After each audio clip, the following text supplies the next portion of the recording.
vähän tämmöisen luovuuteen liittyen, että mitäs kaikkea siihen liittyvää myös tämmöistä dynaamista jännitettä, että totta kai raamia aina tarvitaan. Vaikka on raamit, niin onko siellä se tilaa hengittää henkisesti vapaasti, eli luoda, olla spontaani. Se on yksi tämmöinen psykologinen ydintarve, että onhan mulla lupa olla sellainen kuin minä olen. Ja se on nyt eri asia kuin korrektiivinen käyttäytyminen. Se on eri asia kuin se, että mä voin luovasti ja spontaanisti olla. Ja sitten totta kai myös aina on jotain, silloin kun toimitaan tässä, me halutaan, että jokuhan tuolla on edessä, mihin me pyrimme, niin tavallaan mennään niitä tavoitteita kohti, niin mitä tämä vapaat kädet, miten se näyttäytyy tässä? Eli tämmöinen autonomia, siis jopa ihan tämmöisessä hyvin strukturoidussa, vaikka klassisen paletin, että harjoitellaan jotain liikkeitä, niin sielläkin on vapautta. Hyvin strukturoidussa on myös sitä autonomiaa, että miten sinä ilmennät sen. Ja sitten totta kai pitää myös päätöksiä aina tehdä, kun puhutaan nyt työstä tai siitä, että me halutaan joku saada päätökseen, niin, mutta silti voi antaa innovoinnille tilaa. Miten se tapahtuu? Ja tämä on sekä yksilöllä että ryhmällä ja organisaatiolla. Ja sitten aina edellyttää sitä uskallusta. Voidakseen luoda uutta, niin sehän tarkoittaa vähän, että uskallanko mä hypätä tonne. Ja sehän on aina pelottavaa, miten sen kanssa ollaan, voiko mä sen hyväksyä, no mitä sille sitten tehdään. Eli vähän voiko tunnistaa sitä omia tai toisten ennakkoasenteita.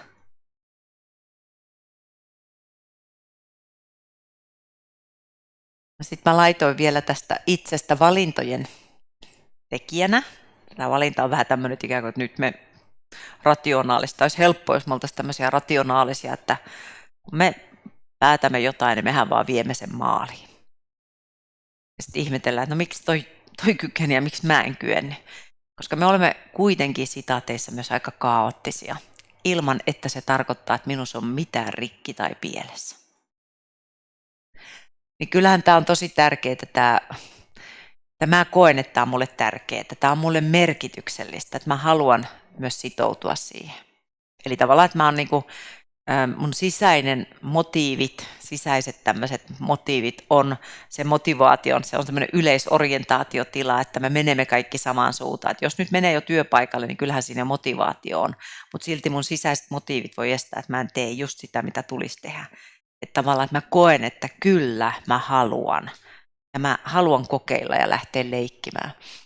Sitten totta kai tämä, että no mikäs mun käsitys on itsestäni. Näenkö mä itseni tällä lailla kasvun asenteella, että mä voin lähteä kokeilemaan, enhän mä voi tietää, mihin mä pystyn. Eihän nyt pikku lapsikaan opi kävelemään, että sehän pitää kokeilla, se kaatuilee, se hauriahtelee, niin vähän samalla asennetta itselle. No en mä tiedä, kokeillaan. Ja siitä mä pikkuhiljalleen huomaan ja ilman, että mun pitää osoittaa teille olevani pätevä. Ja sitten mä pidän itteni siinä versus, että no ei voi tietää, mihin pystytään. Lähdetään koklaa. Eli tämän autonomia ja pystyvyyden, pätevyyden ja sen yhteisön näkökulmasta, minkälainen ryhmä on. Eli mihin kiinnitetään huomiota. Onko kaikki palautekulttuuri sitä, että hyvä, hienoa, jolloin vahvistuu se, että joo, pidä tämä, versus, että nyt mä näin sun vaikka tanssialla. Nyt oli jalka tonne sun, nyt mä näin, että sä ponnistit juuri sitä, me halutaan lisää, siis tekemistä. Ponnistusta, jes, mä pystyn siihen. Mä ponnistan lisää, saatteko kiinni? Eli kielellä emme vain kuvasta todellisuutta, sitä myös luodaan. Eli mihin suuntaan me haluamme, että tämä yhteisö menee, ja myös itselleni tekijänä. Miten minä puhun itselleni? Minkälaista kieltä käytän? Eikä niin, että nyt siitäkin tulee piiskat. Voi ei, miksi mä sanoin noin? No niin, mä sanoin nyt. Voisi mä senkin kanssa olla. Ja sitten nämä valinnat ja työnteko. Että se, että mä suostun tekemään jotain, niin sehän ei vielä takaa, että mä oon psykologisesti sitoutunut. Eli tavallaan sitoutuminenhan se on myös tämmöinen psykologinen. Toisin sanoen, mä teen juuri sen, mitä pyydätte. Mutta kun mä oon oikeasti, aidosti haluan, se on niin paljon enemmän. Esimerkiksi otetaanko tämmöinen pieni harjoite. Laittakaa sellainen, että kädet on tässä sivulla. Nyt nostakaa kädet niin pitkälle eteen kuin pystytte. Niin pitkälle eteen kuin pystytte. Nyt aistimista ne on. Kokeile vielä pidemmälle, vielä pidemmälle, vielä pidemmälle. Kuka sai vielä pidemmälle käsi ylös? Eiks niin? Kun mä pystyn. Niin tämä näytti erittäin hyvältä. Mä olisin jo voinut tyytyä. Se on sitä, että mä joo, tehdä kun kaveri käskee. Sitten vielä, pystytkö vielä? Joo, kyllä meistä lähtee. Ja vähän samaa asennetta just tässä. Suostuminen ei ole yhtä kuin psykologinen sitoutuminen. Kaveri, eks niin? Kyllä, äärimmäisen tärkeä. Joo. Ja sitten nämä kulttuurin uskomukset, niin se on eri kuin minä ja mun tekeminen. Ja tämä on tosi tärkeä laittaa niitä rajoja tähän. Täällä siis toimitaan noin. Totta kai jokainen ryhmä, missä te olette, niin sehän poimii teistä sen, että tässä ryhmässä ollaan näin. Ja yhtä nopeasti me rupeamme myös toimimaan, kuten meidän odotetaan toimivan. Tämä on inhimillistä, jotta me sopeudutaan ja päästä siihen ryhmän jäseneksi.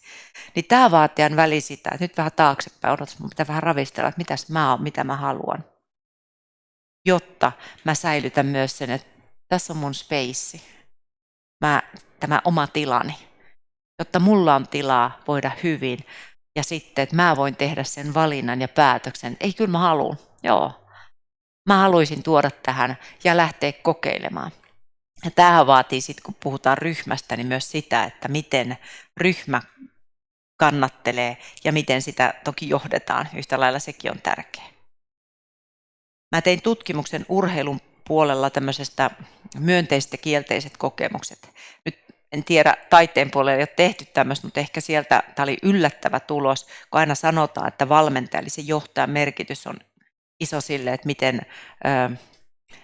hän kohtelee. Niin se vaikuttaa täällä siis siihen, että koenko sitä, että minua kohdellaan epäasiallisesti. En tarkoita, että tämä saa käyttäytyä miten vaan, mutta oleellisempaa on tämän ryhmän sisäinen toiminta. Eli siellä uskallusta puuttuu, että ei me noin saa sanoa, hei mitä sä sanoit? Se ryhmän voima on paljon suurempi ja se puskuroi myös semmoista epäasiallista toimintaa. Että siitä ei kannata väheksyä sitä, että minä olen osallinen, minulla on vaikutusta siihen, miten hyvin tai huonosti meillä voidaan. Totta kai johtajalla siis sitä, joka valmentaa, tai nyt tämä on mun prokkis tehdä niin kuin mä haluan, niin sillä on iso merkitys nimenomaan tuohon suostumiseen. Tehtävä, koska pyydät. Mun sitoutuminen ei ole sitä, mitä se olisi. Tiedätkö, että me tehdään sitten käsi ylös. Saatteko kiinni? Mä annan kaikkeni, että mä haluan, koska mä niin kuin edustan tätä. Nämä on niin kuin tosi tärkeitä, mutta minä olen valintojen tekijänä. Ja tämä kohdistuu myös siihen omaan hyvinvointiin. Miten minä itseäni kannan ja miten minä näen sen, että mikä mulle on merkityksellä. Mun pitää katsoa kelloa välillä. No sitten mä otan vähän tämmöistä taustojen, kun puhutaan hyvinvoinnista ja oman polun löytymisestä, niin mä ajattelin, että mä otan tähän tämmöistä, tämä voi olla nyt vähän tämmöistä pintaa syvemmältä, sanoisiko näin.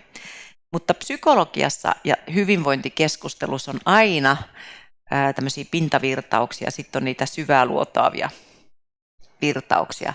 Esimerkiksi tanssissa puhutaan, että nyt hallitse se kore, se on oleellista, tai psykologiassa just aivojen huolto, että lepää, niin aivot huuhtoutuu.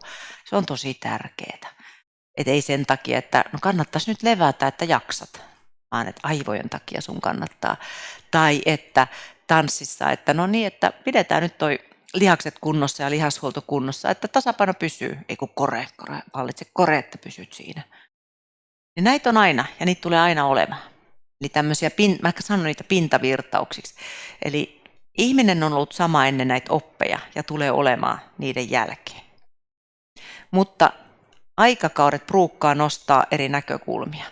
Esimerkiksi nythän on tämmöinen hermostokeskustelu, eli pitäisi saada se sympaatti. Nyt pitää rauhoitas vähän hermostoa, liikuttele vaikka niitä käsiä näin. Tai taputtele sitten niitä stressipisteitä, niin se helpottaa. Eli tulee aina tämmöisiä virtauksia, että mikä on nyt. Tämä on niin kuin, me ihmiset olemme mysteeri. Miten me olemme niin kuin me olemme? Miten joku onnistuu, joku ei? Ja sitä yritetään kalastella ja selvitellä. Ja tämä on jotenkin, me olemme niin uteliaita, eikä riitä, että tutkitaan niin kuin ihmistä, tutkitaan myös avaruutta. Ja eikä se justiin lähetettiin tuonne tutkimaan kuuta ja niin edelleen jälleen kerran yksityisihmiset sinne, niin se on mielenkiintoista. Mutta aina on pohjavirtoja. Jokaisella teillä sen oman asiantuntijuuden, sen oman agendan, sen oman itsen näkökulmasta. Ja siellä on oleellista pysähtyä. Eli sen suhteen, kun mä nyt tein jotain, mikä tässä oli semmoista, mitä mun kannattaisi miettiä, että kannattaako näin jatkaa. Mitä mä oon hukannut itsestäni?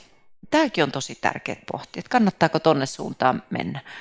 Ja nämä on ehkä niitä merkityksellisempiä asioita mun mielestä. Ja sitten totta kai muistakaa taiteen puolella, luovilla aloilla on, kenellä on yksin oikeus siihen, mikä on hyvä ja mikä on huonoa. Kuka sen määrittää? Ja nämä voi helposti ohjata liikaa, että ollakseni jotain minun tulee olla tällainen. Ja tämä vaikuttaa koko ajan täällä taiteen kentässä. Ja sitten, että no miten tuo uskalsi lähteä tonne suuntaan perjantai, jos minäkin uskaltaisin jotain tollasta lähteä tekemään. Tämä on jatkuvaa. Mutta ne omat pohjavirrat on tärkeää löytää. Pintavirtauksia tulee, menee ja sitten muistakaa tämä taiteen genre tässä rinnalla. Ja tämän takia mä itse aina ajattelen, että on hyvä, että on pilvet ja sitten ne on hyvä, että ne löytää ne jalat, että ne pysyy maassa. Että näin molemmat. Että mä kurkotan sinne pilviin ja sitten toisaalta, että onhan mä nyt maadottunut tähän hetkeen, missä mä nyt oon. Eli keskiössä on se oma eetos, se minun oppini. Tämä on tämä mun punainen lanka. Että mä en sitä kadota. Voi olla, että mä hetkeksi kadotin. Että missä mä oon keskellä pimeätä metsää. Että missä se on se polku, missä se polkuni kulkeekaan. Ja just tästä kasvun asenteesta, että onko se tämmöinen. No, tästäkin mä opin. Jokaisesta asiasta voimme aina oppia. Ja sitten kun ei tämä oma oppi enää kanna, siis sitaateissa, että tulee niitä hetkiä, silloin on oikeastaan väistämätöntä, että muutos tapahtuu. Mä en enää voi jatkaa näin. Ja tämän takia mä laitoin tänne, että joskushan ihan tämmöisten kriisien jälkeen, siis kriisillä tarkoitan siis sitä, että nyt lähti hetkeksi matto jalkojen alta tai nyt mä en pysty enää tähän tai uuvahdin totaalisesti tai tuli joku stoppi, menetin sen työpaikan tai en saanut ykkösroolia, minkä olisin toivonut itselleni tai siellä oli, en edes ollut 2, mä olin 3, mä en edes päässyt treeneihin seuraamaan, mitä ne tekee. Se voi olla ihan mitä tahansa, niin sehän voi olla ihan mahdollista, että juuri tämän tarvitsin tähän kohtaan, kun sallin sen itselleni. Joskushan me ohitetaan se psykologinen kipu, mikä olisi kaikki oleellista käydäkin läpi, ja sehän voi olla se voima, jota tarvitsen. Vaikka mä itse olen sitä mieltä, että luovuus ei tarvitse tuskaa, kun aina sanotaan, että tuskan kautta syntyy, niin no ei, toi on uskomus. Voi syntyä muutakin, ihan ilonkin kautta. Mutta ehkä se oleellisin on tämä, että onko minulla valmiutta itselläni, siis semmoista halukkuutta, että mä voin vähän tutkia, tarkastella. Eli miten tämä, mitä minä teen, niin sitä lopputulemaa itselleni ennen kaikkea ilmentää tai mitä se kertoo minulle. Mutta mä halusin ottaa tämän tähän, että muistakaa, että aina tulee olemaan tämmöisiä pintavirtauksia, nekin on eetoksia, minkä kautta peilataan. Ja niitä on aina. Mutta sitten on ehkä se oma, mitkä on ne mulle ne kulmakivet, ne oleelliset, jotka kertoo, että punainen lanka säilyy huolimatta tästä, mitä täällä tapahtuu. Ja mun tulee ottaa huomioon myös tämä maasto, jossa mä toimin. Mä en voi ihan sivuuttaa sitä. Mutta kompassin tavoin mä voin ottaa käteen se, että onhan mä suuntimossa, missä mä haluan olla. Tämä on mun hyvinvoinnin kannalta tärkeää. Tämä on mun itseni kannalta tosi tärkeää. Niiden suuntaan mä voin peilata, kun mä löydän ne omat. Ja nekin voi muuttua ajassa. Mä voin vaihtaa mieltäni. Kyllä mä ajattelin vuosi sitten, kun joku sanoo, mutta mutta Satu, sähän sanoit, että tämmöiset asiat, jos oot joo, silloin mä olin. Nyt mä oon muuttunut. Mä ajattelen nyt toisin. Siihenkin mulla on oikeus.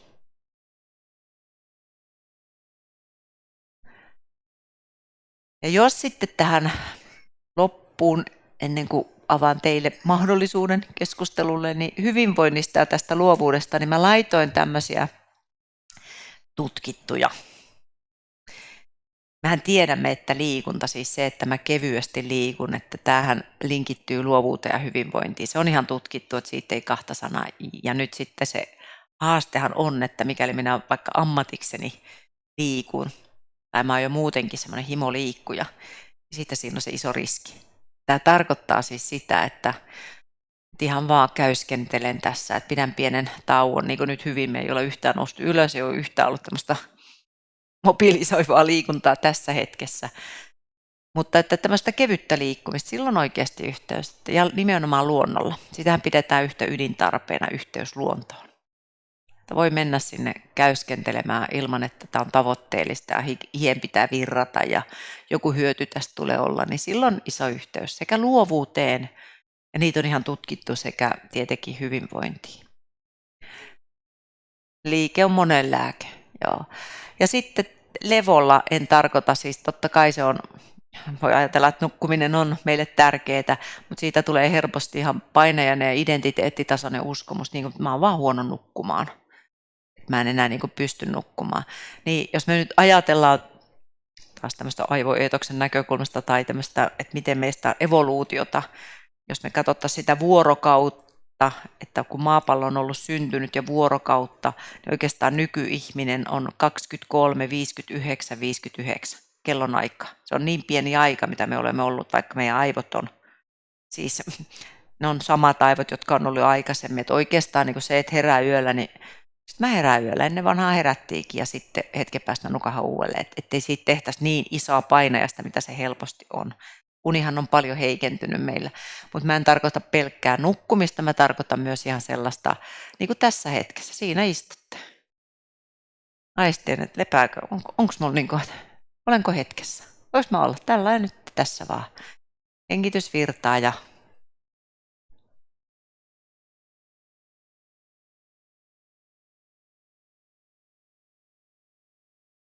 just näin, joo. Tosi hyvin sanottu, joo. Että tavallaan, että, niin juuri, ja sekin, että se ei kysy aikaa ja paikkaa, että tässä odottelen bussia tai tässä istuskelen ja tässä olen jonossa tai tässä olen liikennevaloissa autossa tai ja tavallaan että semmoista, että sielun ja niin kuin solut lepäävät henkisesti hetkessä ja ne hengittää ikään kuin siinä. Ja sitten tämä lupa olla, niin tämä linkittyy siihen, että kun meillä helposti tulee, ja se on inhimillistä, että miten te hyväksytte minut, miten mä tuun osaksi tätä porukkaa, saanko mä olla tämmöinen kuin mä oon, olis mä liian vilkas, eikö nyt rauhoita, nyt pitää puhua fiksusti, nyt pitää olla näin, saatteko kiinni, että me peilataan koko ajan, koska se on ydintarve, tämmöinen, että kuulumisen tunne, että kuulunhan mä tähän, pidättehän te minua ihan ok-tyyppinä. Se on meillä kaikilla aktivoituu ja me teemme kaikkemme, että me tulisimme. Se on ihan pikkulapsesta tähän päivään. Ja nämä opitut, miten tässä tulen hyväksytysti, me helposti tehdään. Ja sen sijaan, että miten me saadaan rakennettua niin, että meillä on lupa olla just niin kuin on. Muistakaa, se on eri asia kuin semmoinen korrekti käytös. Niin kuin tyylisesti, että no älkää nyt satusta välitä. Satu vaan välillä huutaa teille ja kiroilee ja läpsyttelee pepulle hyvännäköisiä ihmisiä, niin kun se vaan on tämmöinen, ei hetkinen, toi on myöntökieltodefenssi, eli ensin myönnän olevani tämmöinen ja sitten kiellän, etten voi tehdä mitään, kun se on mun luonnetta. Se, mitä suustani tulee, se on käytöstä, siihen mä voin vaikuttaa. Mutta sellainen, että mulla on lupa olla, niin se on tosi tärkeää. Ja se linkittyy sekä luovuuteen että hyvinvointiin. Ja sitten tietenkin tämmöinen läheisyys. Me ihmiset oikeasti kaipaamme kosketusta. Jos en mä saa sitä muilta, niin sitten mä voin taputella vaikka itteeni. Tämmöinen ihan perhostaputus, kokeilkaa. Tämä tekee oikeasti ihan hyvää. Oi. Ja siinä voi sanoa hyvä satu tai ei tarvitse sanoa hyvä satu. No kiva se mulla olisi sanota. No.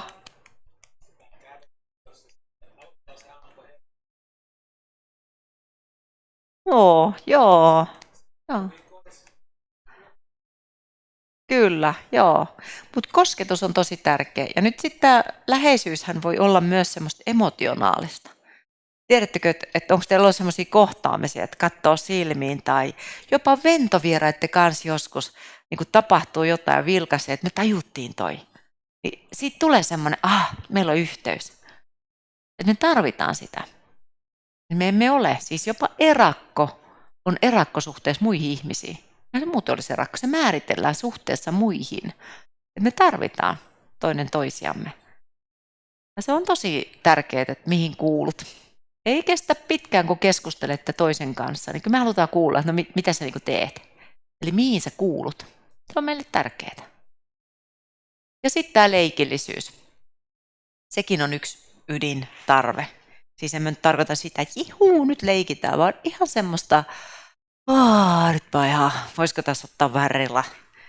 Tai sitten sitä, että no lähdetään kokeilemaan, että no mä vähän hassuttelen tässä tai tehdään jotain. Että se on semmoista, me otetaan tämä tosissaan. Tämä ei ole niin vakavaa. Voidaan ottaa vähän, leikitellä asioilla. Mä itse hyödynnän, olen siis skeematerapeutti ja koulutan sillä puolella, niin mä usein asiakkaalle sanon, että suostuisitko taas leikkimän kanssa, että lähdetään kokeilemaan. Mehän voimme koko ajan vähän kokeilla, että sitähän se on, että tämä elämä ei tarvitse ottaa niin vakavasti. Saati työtä, saati tätä asiaa, vaikka tosissani otettaisikin se. Niin musta nämä on tämmöinen L-sarja.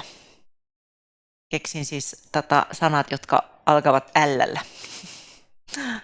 Se vähän rajoitti mun mieltä, mutta hyväksyin sen tuossa kohtaa. Ja vastapainona on tämmöinen S. L:t ja S:t.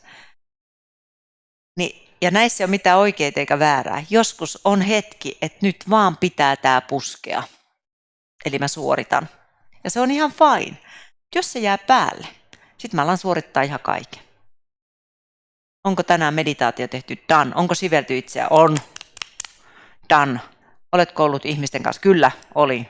Done. Saat sitten kiinni, että mä niin kuin kaikki suoritan. Niin sitten se menee överiksi. Et nyt katos kaikki tää L-puoli täältä. Tai sitten voi olla, että säätely pettää. Et mulla on niin mitta täysi. Yksi pieni pisara, kun joku sanoo, että sä laitoit eväät mun paikalle. Nyt lähti lapasesta ja mä raivoon siinä hetkessä. Sitten mä oon jälkikäteen anteeksi, kauhean mulla on syyllinen ollut. Ne katsoo, että mä oon ihan hullu. En mä oo anteeksi, mitä mun pitää tehdä. Muistatteko sen 8 vuotta sitten, kun mä tein sen? Mä vieläkin muistan sen, että sitten mä kannan sitä harteillani.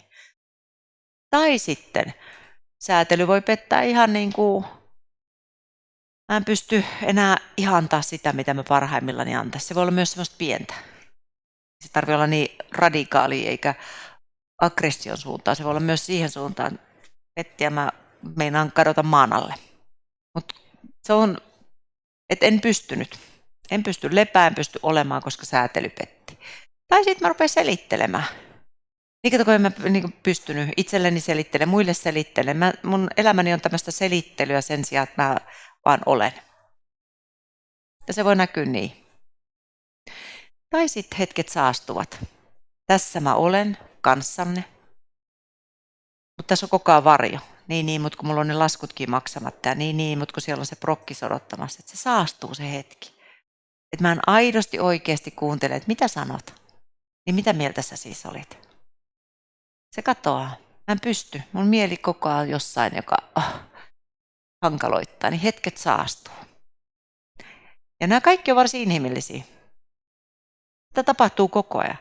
Mutta jälleen kerran, niin mä voin katsoa vähän janalla, että on menikö liikaa tonne suuntaan. Sitten vähän peruutetaan vähän, että ei mun tarvi, että nyt pitää muuttaa jotain. Tai siksi se on niin strukturoitu. Säntillisesti pärjätäkseni minä teen joka päivänä samat asiat. Jos se tulee muutos, mä oon ihan helisemässä. Ei, tää on mentävä niippä. Ja pahimmillaan siitä tulee niin rikidi. Kaikkien muidenkin on.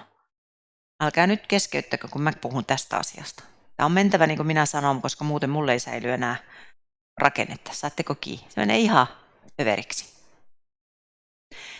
Ja nyt näistä ei mikään huono. Joskus sitä suorittaa. Vähän meni, että säätely vähän petti ja välillä tulee vähän seliteltiinkin, niin, mutta kato kun mä puhuin sen takia koska ja välillä hetket saastui, en ollut ihan läsnä. En malttanut kuunnella sinua, koska mä mietin omaa vastaustani siihen. Ja välillä on niin kuin helpompaa, kun on lukujärjestys, että sanokaa mitä tehdään, niin mä vaan teen sen. Mutta jos se on jatkuvaa, niin oletettavasti mulla ei enää ole tilaa. Enkä mä mitenkään voi voida niin hyvin, mitä mä parhaimmillaan, niin kun siellä on lupaa olla ja olen itselleni lähellä, olen myös muille ja on vähän leikillisyyttä, että no joo, totta kai mä otan tämän tosissaan, ei tämä niin vakavaa ole ja mä pidän huolen siitä, että kehoni on tässä. Ja sitten, että mä voin jopa hetkessä levätä. Niin tätä voisi tämmöisenä vaakakuppina vähän kuulostella itsessä. Ja sitten mä laitoin vielä tähän loppuun. On meillä vielä hetki aikaa. Eli itselle oleellisia asioita. Jokaisella on toki omanlaisensa ja sitten myös se, että se muuttuu ajassa ja kokemuksen myötä. Yleisesti ottaen voisi ajatella sitä, että jos mennään nyt ihan yksityiskohtiin, mitä mä huomaan, että minkälaiset tavat, rituaalit minulla toistuu ja mikä niiden merkitys on. Yhtä lailla mä tiedän, että parhaimmillaan mun olotila on tietynlainen. Sitten jos ei se ole, mikä merkitys sille tulee? Ilman, että mä siitä teen ansaa ja rupean kalastelemaan jotain. Vähän niin kuin onnea yritän metsästää, niin sehän katoaa hetkessä. Tai unta, eikö niin? Ne katoaa. Ja sitten tunnistaanko mä sitä, että miten mä oikeastaan suuntaan sen huomioon. Missä se oikeastaan on silloin, kun mä huomaan, että tämä tuntuu ihan leikiltä, meillä oli nastaa. Tai minkä merkityksen annan, kun mieleeni tunkeutuu ajatuksia, koska niiden mielen luonne on semmoinen, että sieltä voi tulla ihan mitä vaan milloin vaan. Että mikäs merkitys sille tulee. Tai sitten myös tällä, että no mikä rooli muilla on. Ja mä ajattelen suhteessa muihin ihmisiin, joiden kanssa mä oon, oli se sitten katsoja tai potentiaalinen valmentaja, kollega.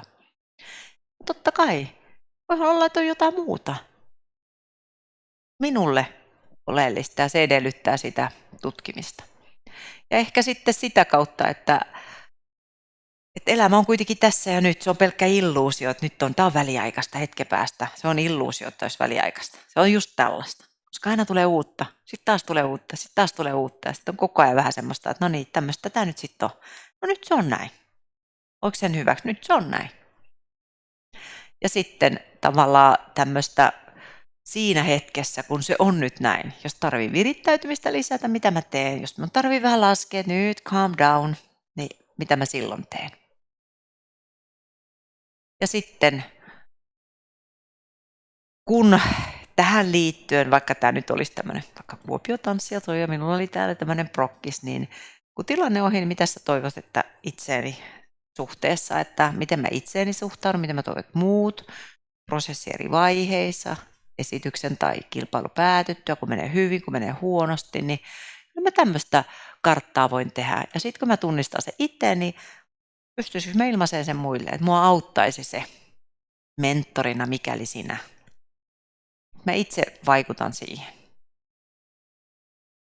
Eli tavallaan, että meillä on monta erilaista asiaa, mitkä on oleellisia.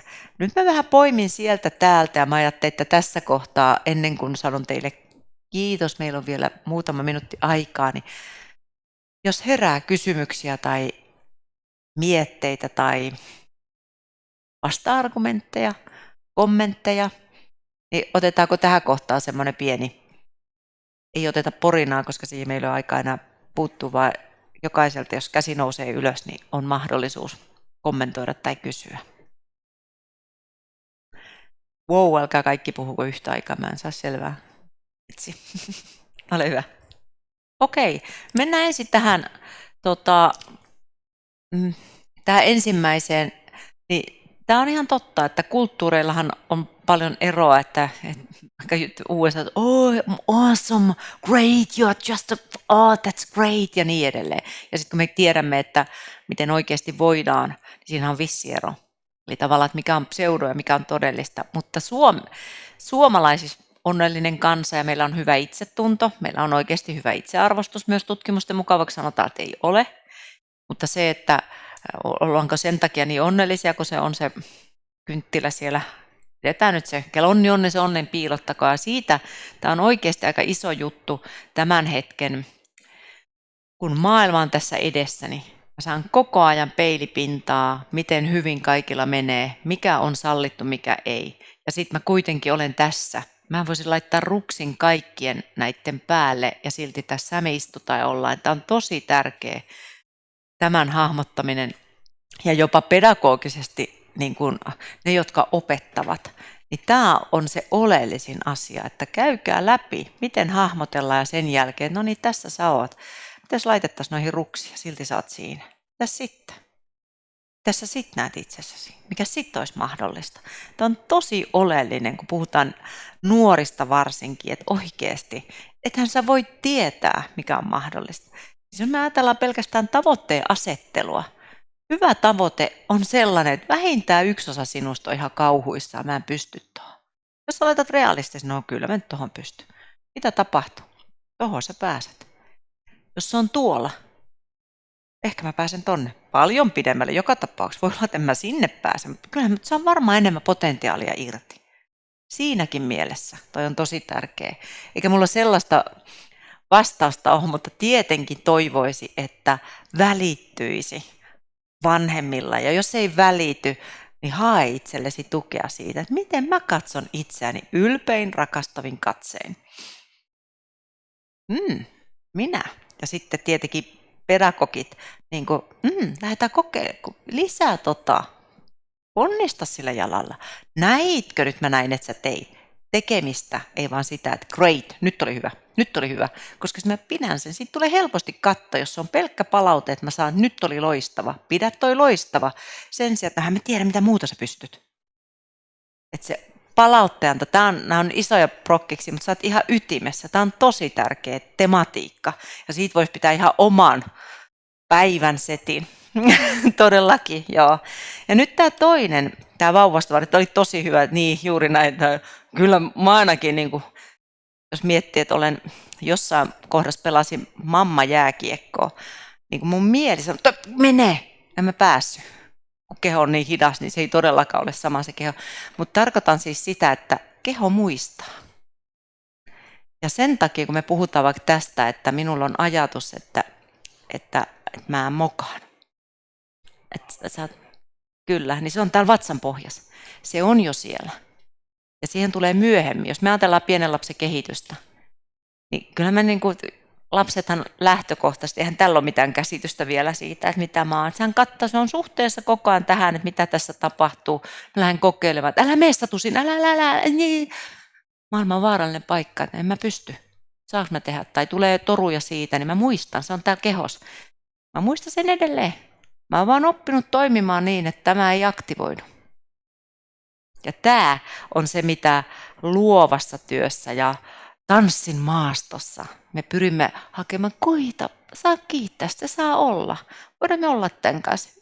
Hyväksytään tämä, työstetään sitä, annetaan mahdollisuus, sä voit. Tätä mä tarkoitin, että oli hyvä täsmennys. Onko vielä tässä kohtaa, tuleeko? Joo. Ja nämä on aina tämmöisiä, pitää olla. Ja nämä on hyviä just tämmöiset, niin kuin huomata. No, ja eikä niin, että kun helpostihan meille myös tulee niin, no taas mä tämän. Sitten mä kritisoin siitäkin. No, tein. Ei haittaa. Nyt meni näin. Että voiko senkin kanssa olla. Ja näähän on usein, että se mikä tänään huomaatte toimivan, niin voihan olla, että huomenna se ei ehkä toimikaan. Tai saati vuoden päästä, että just tämä keho muuttuu. Ei tämä nyt ihan samalta enää tunnu. Selkään sattuu, kun näin pitkään seisonut tässä, niin ei mulla lapsena sattunut. Tämä vääntyi ihan mihin rullalle vaan. Joo. Mutta tunnetasolla me muistamme.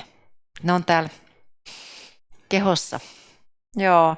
Niin ja se myös narratiivi itsestä muuttuu ja kaikki tämmöiset muuttuu. Mutta meidän, kuinka se sanotaan, kokemukset ovat kehossamme. Että kehon saa jäädä jälkiä ja se on ihan ok. Että mä puhun henkisistä jäljistä. Niin kuin, että kyllähän niitä jää, että kyllä me kannamme. Että niin se vaan on ja se on ihan ok. Eletty elämä voi näkyä ja se on kaunista myöskin. Ja nyt tähän sitten nyt tuli tästä liikunnasta vielä, että kun mä haluan muuttaa omaa hyvinvointiin liittyen vaikka jotakin, Niin tämähän ei ole pelkästään sitä, että oi tämä teen, kun tämä on helppoa mulle. Mehän teemme luontaisesti asioita, jossa mielihyvä tulee nopeasti, se on helppoa, ei vaivan näköä. Niin tämähän on myös kurinalaista työntekoa. Sehän edellyttää. Miettikää nyt tämmöistä, joka ei ikinä käynyt lenkillä, niin eihän mielihyvä tule lenkillä. Se tulee vasta sen jälkeen. Kuinka monta tuhatta toistoa pitää tehdä, että se mielihyvä tulisi lenkin aikana? Miettikää. Erittäin paljon. Eli siinä mielessä, että mä myös hyväksyn tänne, että no tämä on vaikeaa, vaatii vaivan näköä. Eikä edes mielihyvä tule heti. Nopeammin tulisi, kun menisin tuohon baaritiskiin. Taida muuten mennä, no vitsi. Mutta eikö niin, että se on totutut tavat, niitä on vaikea muuttaa, että se edellyttää molempia. Myös sitä, että mikäli me haluamme jotain muuttaa, niin kurinalaista työntekoa myöskin. Mutta ettei se mene semmoiseen liian tiukkaan, niin kuin siinä äsken oli. Mutta nyt meillä on tainnut mennä aika yli. Minä kiitän ja hei, ennen kuin lähdette, jos teillä on puhelin. No voitte antaa aplodin. Kiitos. Ihanaa, kun olitte täällä. Tuossa on tommonen, siitä se menee semmoiseen pikkukyselyyn, niin pyydämme myös palautetta. Ja lämmin kiitos, oli kyllä ihana olla ja ihania kommentteja ja kysymyksiä. Minä toivotan teille ihanaa perjantaita ja kesää ja juhannusta ja jouluakin. Me ollaan nyt ensi kesässä tässä hetkessä. Kiitoksia.